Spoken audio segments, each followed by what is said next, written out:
மகளா மருமகளா என் வீட்டுக்கு வருவேன். புருஷன் தோழல நான் ஊஞ்சலாடுவேன், புகுந்த வீட்டுக்குள்ள நான் புண்ணியம் செய். ஆமா, நேத்து சண்டையில ஏன் ஜெர்மன் எப்படி சொன்னாங்க? உன் அண்ணன் மகதேன்னு சொல்லி சொல்றாங்க, ஊண்டி சொல்றாங்க, இல்ல உரிமையிலதான் சொல்றாங்களா? இதுல என்ன இருக்கு? எதை விஷயம் இருக்குமா? ஒண்ணுமே புரிய மாட்டேங்குதே. அவங்க எப்பயுமே இந்த மாதிரி கோவமா பேசி நான் பார்த்தது இல்லையே.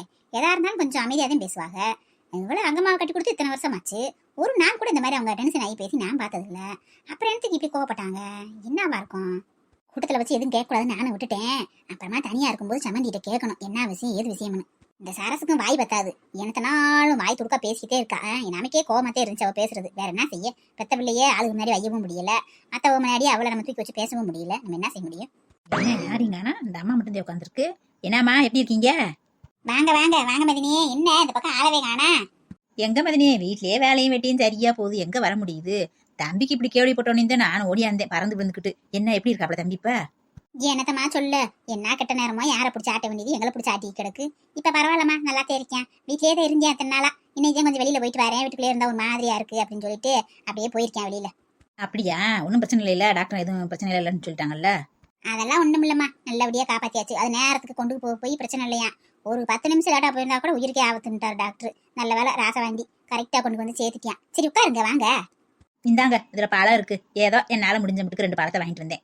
இதெல்லாம் எனக்கு மதினி, நீங்க வேற, நீங்க வந்தாலே பத்தலையாக்க அந்த பழமெல்லாம் வாங்கிட்டு வரணுமாக்கா? அப்படி இல்லை மதினியே, பிள்ளைக்கு இந்த மாதிரி ஆகி போய் செத்து பொழைச்சு வந்திருக்காப்ல, சும்மா வெறும் கை வச்சுக்கா வர முடியும்? ஏதோ காசு பணம் இருந்தா நானும் நிறைய வாங்கிட்டு வந்திருப்பேன். ஏதோ என்கிட்ட இருக்கிற 5 பத்தை வச்சு இந்த பழங்களை வாங்கிட்டு வந்திருக்கேன். என்ன செய்யறா மருமக? நல்லா இருக்காளா? எதுவும் விசேஷம் எதுவும் இருக்கா? அதை எனக்கு கேக்குறீங்க?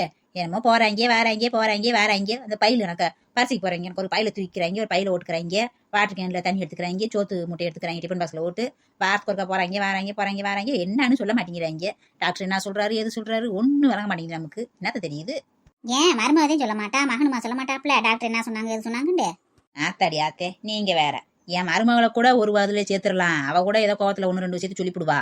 ஆனா என் மகன் இருக்கானே கல்லூரி மங்கன், எதையும் சொல்ல மாட்டான், அப்படியே மறைச்சு பிடிப்பான். அப்படியே உங்க முழு பூசணிக்கா சோத்து காமி பிடிப்பான். நல்ல வயலா? வீட்டுல பெரிய மனுஷின்னு அம்மா ஒருத்தவங்க இருக்காளே, அவங்க வீட்டுல வந்து சொல்லணும் செய்யணும் தெரிய வேணாமா? அவை விஷயத்துக்கு போய்க்கிறேன் வந்துக்கிறேன் என்ன அர்த்தம்? அப்புறம் எனக்கு பெரிய ஆளுங்க வீட்டுல இருக்கிறது.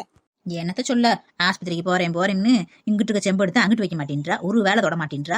நாள் ஏதோ 1-2 வேலையை செஞ்சுக்கு இருந்தா விடுமாடும். இப்ப மொத்தத்துக்கு ஒத்த வேலையும் செய்யறது இல்ல, எல்லா வேலையும் நம்மளே இழுத்து போட்டு செய்ய முடியுது. அதுல சுட சுட சாப்பிட சொல்லிருக்காரன் டாக்டர். பழசெல்லாம் சாப்பிடக்கூடாதான், ஆரி பணம் சாப்பிடக்கூடாதான். அம்மாவுக்கு காலையில டிப்பனு, மத்தியானம் சாப்பாடு, நைட்டுக்கு டிப்பனு. வேலை செஞ்சு என்னைய ஒரு வழி ஆக்கிவிட்டாங்க. பார்த்தா குறைக்கி அவளுக்கு ஜூஸ் கொண்டு கொடுக்கணுமா, பால் காய்ச்சி கொடுக்கணுமா. எம்மா ஒன்னும் முடியல, என்னத்த சொல்ல. ஒத்த பிள்ளையை பத்து உரி வளர்த்து கடைசியில இப்ப அவ கட்டிக்கு வந்த பொண்டாட்டிக்கும் சேர்த்து நான் தொண்டுதான் பார்க்க வேண்டியது இருக்கு. கடைசி காலத்துல ஆத்தா வச்சு கஞ்சி ஊத்தியான்னு பார்த்தா அவங்களுக்கு நாங்கி போட வேண்டியது இருக்கு. அதை சொல்லுங்க மதினி, அப்படித்தான் ஊர் உலகத்துல நடிச்சு திடுறாளுங்க. டாக்டர் சொல்றாரோ இல்லையோ இவளுகளா ஒண்ணு சொல்லிக்கிறாளுங்க. நம்மளாம் அந்த காலத்துல அப்படியா இருந்தோம், பழைய கஞ்சி களி கூழு அப்படின்னு குடிச்சுட்டே வளர்ந்தோம். நம்மளா இப்ப குழந்தை பக்கலையா, 3 4 பக்கலையா? இவங்க என்னமோ அதிசயமா பேசுறாங்க. இந்த என் வீட்டு மருமக அங்கம்மா அவ பத்து பொல்லையா பிள்ளைய, அவளை என்ன வேலை செஞ்சுட்டே இருந்தா. இப்போ குழந்தை பிறக்கிறவங்க வீட்டுல வேலை செய்வா, பழசு வட்ட அம்பிட்டையும் சாப்பிட்டு இருந்தா. இப்ப அவளே தான் என்ன செய்யறா, அவ மருமக மகாலெல்லாம் விழுந்து கவனிக்கிறா. அவங்கள மாதிரித்தேன் 3 வேலைக்கும் சுட ஆக்கி போட்டுக்கிட்டு ஜூஸ் ஓடு என்ன, பழம் கொடுக்கறது என்ன, பால் கொடுக்கறது என்ன, அப்படிதான் கவனிச்சு கிடக்கா. வேற என்ன செய்ய? நம்ம எதுக்கு சொல்ல? நம்ம சொல்ல போக இந்த கிழவி பராமரிக்கிட்டு சொல்லுதுண்டுவாங்க. அவ செய்யறா, அவ மகளுக்கு மருமகளுக்கு நம்மள்ட்ட சொல்லணும்ட்டு பேசாம இருக்கேன். சீமையிலாத பிள்ளைய இருக்கிறாள் இந்த காலத்துல. எங்கிட்டனாலும் இந்த பிள்ளைனால மாசம் ஆயிடுச்சுகளே மதினியே, ஏன் மருமகளுக்கு அதுவும் இல்லையே. நல்ல குண்டோர்ல எனக்கு போறா வார ஒரு நல்ல விஷயம் சொல்ல மாட்டேன்றாளே, சும்மாவே இல்லை சீனை போட்டுருக்கா. நான் சொல்றேன்னு தப்பா நினைக்காதீங்க மதினியே, பொம்பளை பிள்ளைய இப்படி பெருக்க கூடாது தெரியுமா? பெருக்கிறதே பெரிய தப்பு. ஒரு குழந்தை ஊட்டி பிறக்கும் இப்படி பெருத்து கிடந்தா எங்கிட்டு குழந்தை நிற்கும் சொல்லுங்க பார்ப்போம்? கொழுப்பு ஏறி போயிருமா இல்லையா? அதனால அவ முதல்ல உடம்ப குறைக்கணும். குறைச்சாத்தே உண்டு. அந்த பையன் பாவச்சித்து கணக்கு இருக்கேன் அவங்க மகன், அவதான் குண்டு வரல இருக்கா. அவ முதல்ல வெயிட்ட குறைச்சாதே ஒரு நல்ல விஷயமே நடக்கும். அதையும் சொல்றீங்க? நானும் சொல்லி தவிச்சு போயிட்டேன். எம்மா உடம்ப குறமா, வீட்டுல குனிஞ்சு வளைஞ்சு வேலை வருமா, இல்லாட்டினா காலையில சாயந்தரம் அந்த பிள்ளையெல்லாம் நடக்குதுல்லம்மா, அப்படி போய் நடமா அப்படின்னு சொல்லி பார்த்துட்டேன். எங்க கேட்குறா? நானு குண்டாரத்தை பார்த்து உங்களுக்கு போறாம, நீங்க எலும்பு மாதிரி இருக்கீங்களே, அதே என்னை பார்த்து பொறாம படுறீங்க. உங்க உடம்பு சூது உடம்பு, அதை யார் மாட்டேங்குது. நாங்களாம் சூதுவாது இல்லாதவங்க, அதே நல்ல பெருத்து கிடக்கும், அதை பார்த்து எதுக்கு பொறாம படுறீங்கன்னு சொல்லி அந்த சோவாவில் கால் நீட்டிக்கிட்டு படுத்தே தான் கிடக்கா. அப்புறம் வெயிட் போடாம என்ன செய்யும்? அட மங்க மாமா, நீங்களா? வாங்க வாங்க, எப்போ வந்தீங்க? இந்தா இப்போதேமா வந்தேன், ஒரு 10 நிமிஷம் ஆகுது பேசிக்கிருந்தேன். அதே என்ன சரி உள்ள வேலை பார்த்துருக்க உடனே சொல்லி உன்னை தொந்தரவு பண்ணாம மதினியோட உட்காந்து பேசிக்கிருந்தேன். ஏமா வந்து அதுல என்ன இருக்கு? வந்தா சத்தம் போட வேண்டியதானே, ஒரு காப்பியை கொண்டு கொடுத்துருப்ப இல்ல? நமக்குன்னா வேலை இல்லாமையா இருக்கும்? நமக்கு காலையில விடியற இருந்து அடையிற வரைக்கும் வேலை இருந்துட்டே இருக்கும். சரி இருங்க, காப்பி எடுத்துக்கு வரேன். ஆமா இருக்கட்டுமா, இப்போ தேமா வரையில குடிச்சிட்டு வந்தேன், அதெல்லாம் ஒண்ணு வேண்டாம். தம்பிக்கு எப்படிமா இருக்கு? நல்லா இருக்கு அப்படியில? கடவுள் உண்ணியத்துல நல்லபடியா காப்பாத்தி கொடுத்துட்டாரு. என்னத்த செய்ய, ஏதோ ஒரு நேரம் இப்படி ஆட்டி படிக்குது எங்களை.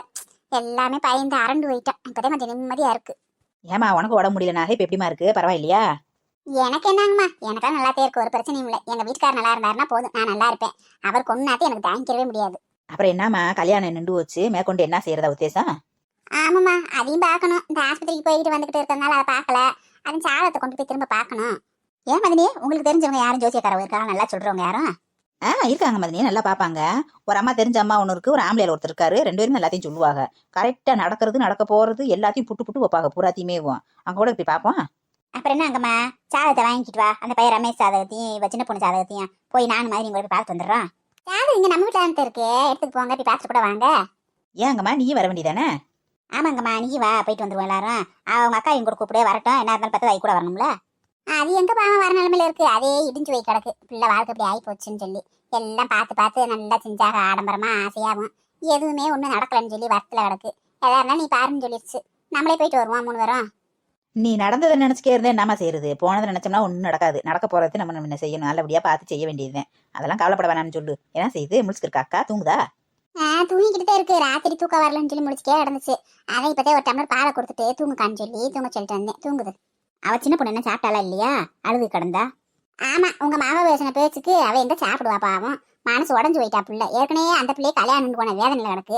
அதை பத்தா கொடைக்கு எரியறதுல எண்ணெய் ஊத்துன மாதிரி அப்படிலாம் பேசலாமா? என்ன ஆளு உங்க மகன், இப்படி வயசாகி போச்சு, கொஞ்சம் கூட கூறு இல்ல வார இல்ல. என்ன ஆச்சு, எதுவும் சண்டையா? ஆமா மதினி, இந்த இவதான் இந்த சரசுன்றவ இருக்க மாட்டாப்புல. வாய்க்கு பார்த்தா அவளை பேச்சலாம் பேசி அந்த பிள்ளைய போட்டுக்கிட்டு ராத்திரியை முடிச்சவ. அவ ஒன்னாலதான் கண்ணுக்கு இப்படி ஆச்சு வச்சுன்னு சொல்லி அவளை சத்தம் போட்டு பிள்ளைவா ராத்திரில இருந்து அழுது கிடந்தா. எனக்கே சங்கடமாத்தே இருந்துச்சு அவ பேசுனது. ஐய, பச்சை பிள்ளைய போய் அப்படிலாம் பேசலாமா? அந்த பிள்ளையே மனமேட வரைக்கும் போய் கல்யாணம் நின்று போய் எம்பிட்டு வேதனையில இருக்கும். அப்படி பிள்ளைய போய் இப்படிலாம் பேசினா மனசு வேதனைப்படும்ல. என்ன இத்தனை பிள்ளைக்கு அறிய வேணாமா? நாளைக்கு சம்மந்தம் கலக்க போகுது, இன்னும் கூறுவாரலாம் பேசிக்கிந்தா இப்படியே. அதனாலதான் அது உடம்பு அப்படி உட்காந்துருக்கு. இங்க வந்து உட்காந்து கிடக்கு. அங்க போய் புருஷ வீட்டுல போய் எப்படி பழைக்கணும் செய்யணும் கூறலாம இங்க வந்து கிடக்கு. சரி, 2 பேரும் பேசிக்கிறீங்க, நான் 2 பேரும் காப்பி எடுத்து வரேன். சரிம்மா, இந்த பாலம் இருக்கு, எடுத்துட்டு போ. தம்பிக்கு ஜூஸ் போட்டு கொடுப்பேன். எனக்குமா இம்பிட்டு பழம்? ஆமாம்மா, வாங்கிட்டு வந்திருக்கதே கொஞ்சம் கொஞ்சம் தான் வாங்கிட்டு வந்திருக்கேன். இம்பிட்டு பழம்ன்றதுனால போய் எடுத்து வை. பிள்ளைகளுக்கு ஜூஸ் போட்டு கொடு, தம்பிக்கு ஜூஸ் போட்டு கொடு. சரிம்மா, நான் போய் காப்பி எடுத்து வரேன், பேசிக்கிறேங்க. சும்மா சொல்லக்கூடாது. உங்க மருமகளை பம்பரமா சொல்லண்டுக்கிட்டு வேலை பார்த்துக்கிட்டே இருக்கு. இத்தனை உடப்பி வச்சு பாவம், அதுக்கு வயசு ஆகுதுல்ல. அப்படி இருந்தும் இத்தனை பேத்துக்கு ஆக்கி போட்டுக்கிட்டு வேலை பார்த்துக்கிட்டு, அப்பா பரவாயில்ல. இந்த பிள்ளைலாம் பாராட்டணும். இவ பக்கத்துல நின்னா என் மருமகளாம் கால் தூசிக்க வர மாட்டா. யாத்தே, என் மருமகளாட்டின இந்த குடும்பம் இருக்கிற இடம் தெரியாம போயிருக்கு. நேரம் தெரியுமா? ஏதோ தலை நாளையில மகராசி பார்க்கப்பட்டு வந்து இந்த குடும்பத்தை வாழ வச்சு கிடக்கா. இதே இந்த இளைய மரும மாதிரி வந்திருந்தா என் குடும்பம் இருந்த இடம் தெரியாம போயிருக்கும். அதை சொல்லுங்க மதினி. ஆனா இதே பரம்பரை இருந்து வந்தவதே ஏன் மருமக, அதே ரத்தம் தான். ஆனா அவ ரொம்ப வித்தியாசமா இருக்காளே, அதே ஆச்சரியமா இருக்கு எனக்கு. அதே பரம்பரை இருந்து வந்தாலும் அவளுக்கு இவ கட்சியும் கிடையாது. அவங்க ஆத்தா வீட்டு சீன் எல்லாமே. அவங்க ஆத்தா மாதிரி கொணாசி எல்லாமே. அவங்க அப்பா வீட்டு அது மாதிரி கிடையாது அந்த பிள்ளைக்கு. கரெக்டா சொன்னீங்க. அப்படித்தான் போல. அவங்க அம்மாச்சி அவங்க அம்மா மாதிரி சுருப்ப பத்தியா அந்த பிள்ளைக்கு நல்ல குணமே இல்லை. சரி மதினியே, காப்பியை குடிச்சுக்கிட்டு சாப்பிட்டுக்கிட்டு போய் சாதத்தை பார்த்துட்டு வந்துடுவோம், என்ன ஏதுன்னு சொல்லி. எதுக்காக அப்படி ஆச்சு? கல்யாணம் அந்த பிள்ளைக்கு வச்சிருக்காங்க. ஆனா என்னடானு என் மகனுக்கு இப்படி ஆயிருக்கு. அது எனக்கு ஒன்றும் விளங்க மாட்டேங்குது. ஏதோ மனசுல உறுத்தியே இருக்கு. பார்த்தா குறைக்கு நேற்று சத்தம் போட்டுச்சுல, என் மகன் சரசு சத்தம் போட்டால சின்ன பொண்ணு. அப்ப என் ஜமதியாரம்மா வந்து, ஆமா அது உனக்கு அண்ணன் மகன் தாண்டி, கூட பிறந்த அண்ணன் மகன் அப்படின்னு சொல்லிட்டு போயிருச்சு. அது ஏன் அப்படி சொல்லிச்சு, எதுக்கு அப்படி சொல்லிச்சு எனக்கு ஒன்றும் புரியல. போய் முதல்ல சாதத்தை பார்த்துட்டு வருவோம், அப்பதே எனக்கு ஒரு குழப்பமே நீங்கும். இதுல நம்ம மதினி இருக்கு. பரம அன்னை மகனா இந்த பிள்ளை அன்னை மகன் முறை தானே வருது, அதனால உண்மையில சொல்லியிருப்பாங்க. அதை சாதாரணமா சொன்னா பரவாயில்ல மதினியே. அவங்க ரொம்ப கோபமா பயங்கரமா அழுத்தமா சொன்னாங்க. அந்த மாதிரி அவங்க கோவப்பட்டு நான் பார்த்ததே இல்லை. இப்ப என் மருமகளை கட்டி கொடுத்து 30 வருஷம் ஆச்சு. அவங்க ஒரு நாள் கூட இந்த மாதிரி பேசி நான் பார்த்தது இல்லையே. ரொம்ப ஆக்ரோஷமா பேசினாங்க. அது எனக்கு ஏதோ ஒரு மாதிரி சந்தேகமாவே இருக்கு. ஏதோ ஒரு விஷயம் இருக்குன்னு தோணுது. அதனால முதல்ல போய் சாதத்தை பார்த்துட்டு வந்துருவோம். ஒன்னும் கவலைப்படாதீங்க. நாம போற இடம் சாதாரண இடம் கிடையாது. அதே நான் சொல்றேன் இல்ல, நடந்தது நடக்க போறது அம்புட்டி புட்டு புட்டு புட்டு புட்டு வச்சிருவாங்க. அங்க போனா எல்லா உண்மையும் வெளியே வந்துடும். நீங்க எதுக்கும் கவலைப்படாதீங்க. என்ன இருந்தாலும் சொல்லிடுவாங்க. இவ்வளவு ஏன் கை குழந்தையில காணா போட குழந்தைய கூட இன்ன இடத்துல இருக்கு, இன்னார் வில்லன்னு கரெக்டா கண்டுபிடிச்சு சொல்லுவாங்க. அந்த அளவுக்கு துல்லிதமா சாதகம் சொல்லுவாங்க. ஐயோ, என்ன இந்த சம்மந்தகாரமா இப்படி பேசுறாங்க? அப்ப இருக்கிற உண்மையில சொல்லிருவாங்களா? என்னம்மா, நல்ல விஷயம் தான் நடந்திருக்கு. அதுக்கு முந்தைய தூக்கிட்டு உட்காந்துருக்கு. ஆக வேண்டிய வேலையை பார்க்கணும்ல. நல்ல விஷயம் தான் இல்லைன்னு சொல்லல. முதல்ல தாய் மாமா விட்டு போய் சொல்லணும்ல. உங்களுக்கும் தெரியுமில்ல எங்க அண்ணனையும் எங்க அண்ணன் முன்னாட்டியும் பத்தி. அங்க போய் எப்படி சொல்றது என்ன செய்யுதுன்னு தெரியல. அவளுக்கு சொல்லாமே இருக்க முடியாது. கரெக்ட் தாம்மா, நம்ம கடமை சொல்ல வேண்டியது. நாளைக்கு சொல்லணும், அவங்க சொல்லக்கூடாதுல. ஒரு எட்டு நீயும் அவனு போய் சொல்லிட்டு வாங்க. அவங்க வந்தாலும் சரி வராட்டினாலும் சரி, வந்தாங்கன்னா அவங்கள வச்சு செய்ய வேண்டியது செய்வோம். அப்படி இல்லையா, இங்க பக்கத்துல வள்ளி இருக்கால, வள்ளி புருஷன் வர வச்சு செய்வோம். அவங்கள என்ன முறமை தானே, யாருனாலும் செய்ய வேண்டியது. அதுக்காக என்ன செய்ய முடியும்? எத்தனை பேர் வந்து செஞ்சாலும் ஒரு பிள்ளைக்கு சடங்குக்கு வந்து தாய் மாமா விட்டாலே முன்னாடி நின்னா ஒரு கௌரவம் கிடைக்கும். எல்லாம் கரெக்டுதேன். அதெல்லாம் உன் மதினியாரி நேரம் மனசு மாறி இருப்பா எனக்கு தெரிஞ்சு. நீ எனத்துக்கும் போய் ஒரு தடவை நேரில் போய் சொல்லிவிட்டு வாங்க. ஒரு பூ பழம்லாம் வாங்கி வச்சுக்கிட்டு தாம்பரத்தில் கொண்டு போய் வச்சு கூப்பிட்டுட்டு வாங்க. அப்பதான் அவளும் வருவா. இல்ல அண்ணன் மொட்டையா வந்து கூப்பிட்டாங்கன்னு இருப்பா. ராணி நீ சொன்ன பொருள்லாம் வாங்கிட்டேன், எல்லாம் கரெக்டாக கண்பாரு. ஏண்டா என்னடா இன்னமும் இந்த தௌசண்ட் சட்டி தான் கொடுத்துறியா நீ? உன் மச்சனை வீட்டுக்கு போகணும் வைக்கணும், ஒரு வேடு சட்டி கட்டிட்டு போகணும், வந்தம் இல்லாம இன்னும் காலி பைய மாதிரி எதாவது கட்டி தர்ற. ஒன்னாலே அவன் அண்ணன் வீட்டுல சண்டையை போட்டு உட்காந்துருக்கா பேச்சுவார்த்தை இல்லாம. இப்ப திரும்ப அங்க ஓரப்ப ஒழுக்க மாதிரியாவே வேடு சட்டி கட்டிட்டு போ. இந்த மாதிரி போகாத. ஏமா அந்த வீட்டுக்கு நான் வரலம்மா தாயே. ஆத்தாடி ஆத்தே, அன்னைக்கு அசிங்கப்படுத்தி அமைச்சதே பத்தாதா? நீ திரும்ப வந்து வீட்டுக்கு நான் வரணுமா? நான் வரலத்தே. பாருங்க அவர் எப்படி பேசுறாருன்னு பாருங்க. நம்ம தான் பொம்பளை பிள்ளைய பத்தி வச்சிருக்கோம். நம்ம போய் தான் அவங்கள கெஞ்சணும், அவங்க நம்மள வந்து கெஞ்சுவாங்க. இப்படி பேசிக்கிட்டா என்ன பண்ண முடியும்? நான் இந்த ஆளை பாப்பனா அவங்கள பாப்பனா? ஏலே கூறட்டவனே, நீயும் அவளும் போய் சொல்லிட்டு வந்தாதான் முறையா இருக்கும். அவளை மட்டும் அனுப்பிட முடியுமா? ஏமா நீயும் அவளும் போயிட்டு வாங்கம்மா. நானும் போலமா. அவங்க பெரிய கோடீஸ்வரங்க லாடு லவுக்கு மாதிரி பேசுவாங்க. நம்மளை பார்த்தா ஒரு பிச்சைக்காரி மாதிரி பாப்பாங்க. நமக்கு பிடிக்காது. ஆமா இந்த ரோசத்துக்கு ஒன்னும் குறைச்சல் இல்ல. அப்படி ரோசம் இருக்கவே அப்படியே வந்து ஆளுக்கு முன்னாடி நல்லா பொழைச்சு காட்டணும். 4 பேர் மாதிரி வீடு வாங்கணும், வாசம் வாங்கணும், தோட்டம் வாங்கணும், துறவு வாங்கணும். சும்மா ரோசப்பட்டு மட்டும் என்ன ஆக போகுது? வெட்டி ரோசம். ஏமா இப்ப என்னதாம சொல்ல வர நீயே? ஒண்ணும்லடா, நீயும் அவளும் போங்க. நீ ஒன்னும் பேச வேணாம், எல்லாம் அவ பேசிக்கிடுவா. தாய் மாமா வீட்டுக்கு இந்த மாதிரி தகவலை முதல்ல அவங்க வீட்டுக்கும் சொல்லணும். நம்ம மற்றவங்களுக்குலாம் அப்புறம் சொல்லணும். நம்ம சொல்ற கடமை. அவங்க வராங்களா வரலன்றது அவங்க விடியும். அப்படி வரலன்னா நம்ம பக்கத்துல யாரையா வச்சு தலை தண்ணி ஊற்றிக்கிடுவோம். வேற என்ன செய்ய முடியும்? ஷோ எனக்கு அப்படியே அந்த வீட்டுக்கு போகணும்னாலே நெஞ்ச பிடிச்சி தள்ளுது. அன்னைக்கு அந்த பொம்பளை என் மச்சான் முன்னாடி சென்னை அசிங்கமா பட்டி அமைச்சிச்சு. அதை பார்த்தாலே எனக்கு அப்படியே கடுப்பாகும். இன்னைக்கு என்ன நான் பேச போதோ தெரியல. நான் கோவத்தை கண்ட்ரோல் பண்ணிக்கிட்டே வருவேன். அந்த பொம்பளை ஓவரா பேசிச்சு மண்டே உடச்சு போடுவேன். அப்படியே அதெல்லாம் ஒன்றும் பேச மாட்டாங்க. நான் பேசிக்கிறேன். நீ மட்டும் வாயை வச்சுக்கிட்டு பேசாம இரு. வாய்க்கு கொடுக்க அனைத்தையும் பேசி வைக்காத. சரி அப்புறம் என்ன கிளம்பு. டக்குன்னு போய் நான் போய் பார்த்து வந்து சொல்லிட்டு வந்துருவோம். அவனத்தை கிளம்புறதே அவ கிளம்பிட்டே இருக்கா. நீ போய் திரும்பி மாத்திக்கிட்டு வா. இந்த பிள்ளைக்கு கேட்ட பொருள் ஊரெல்லாம் இருக்கு. கரெக்டாக வேலை வரைக்கும் அந்த பிள்ளைக்கு சாப்பிட்றதுக்கு எல்லாத்தையும் கொடுங்க. ஆர்லி சாத்தி கொடுங்க, பழத்தை ஜூஸ் போட்டு கொடுங்க, எல்லாத்தையும் கொடுங்க.